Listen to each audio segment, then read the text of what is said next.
Ano, Kenneth Carnabua. Ano po yung second year, first year? First year po, BSHM 1K. Tapos may ano po kami sa inyo. Ano? Papakita na video, tapos after nun may prize po kayo if makasagot kayo. Sige po.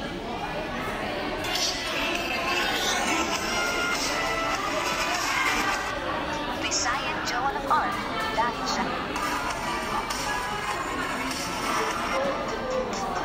Teresa Ferraris Magbanuat, binansagan Visayan Joan of Arc dahil siya ang nag-iisang babae sa kasaysayan ng Kabisayan na namuno sa pakikipaglaban sa mga sundalong Espanyol at Amerikano. Pero bago siya nasabak sa digmaan, siya ay isang guro at nakilala siya sa kanyang husay at disiplina. Sumama siya sa revolusyon kasunod ng kanyang dalawang nakababatang kapatid noong 1890. Dinagdag siya ng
Ano ang binansagan kay Teresa Magbanua? Siya yung Visayan Joan of Art na tinawag po siyang Joan of Art. Okay. Ayan.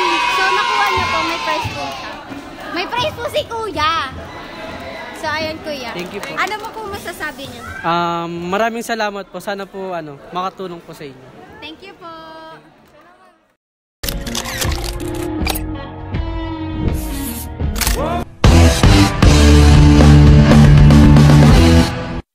Good afternoon po. May papanood po kami sa inyo. Dito din sa sabutan nito po. Mag-isip po kayo ng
So, ayan po. Pwede nyo kayo yung minimum test.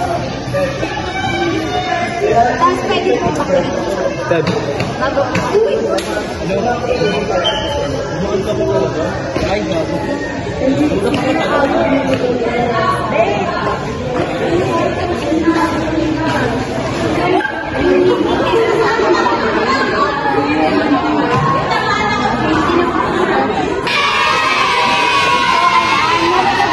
Tama po yung sinagot ko nila. So, may price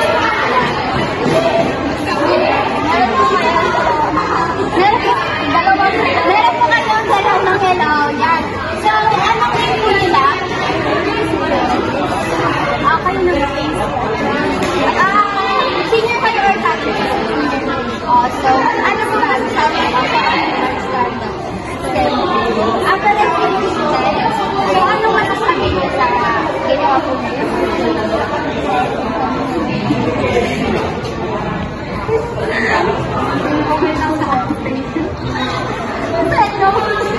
Thank you po.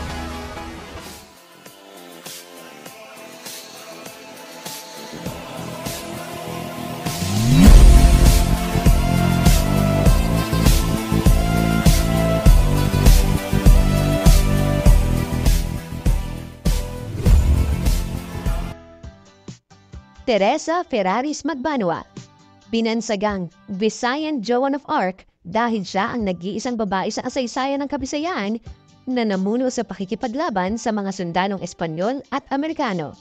Pero bago siya nasabak sa digmaan, siya ay isang guro at nakilala siya sa kanyang husay at disiplina. Sumama siya sa revolusyon kasunod ng kanyang dalawang nakababatang kapatid noong 1898. Tinanggap siya ng kanyang tiyugin na si General Perfecto Poblador kahit ito'y may pag-aalinlangan dahil sa paniniwalang hindi bagay sa digmaan ang mga kababanihan. Pero pinadunayan ni Teresa ang kanyang kakayahan sa pangangabayo at pagiging asintado sa baril.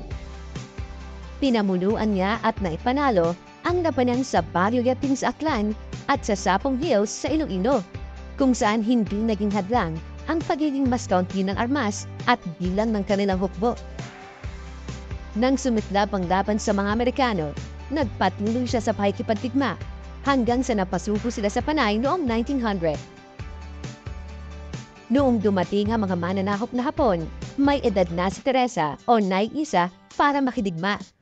Pero patuloy ang kanyang suporta sa revolusyon sa pamamagitan ng pagbibigay ng tulong pinansyal sa kilusang gerilya sa Iloilo.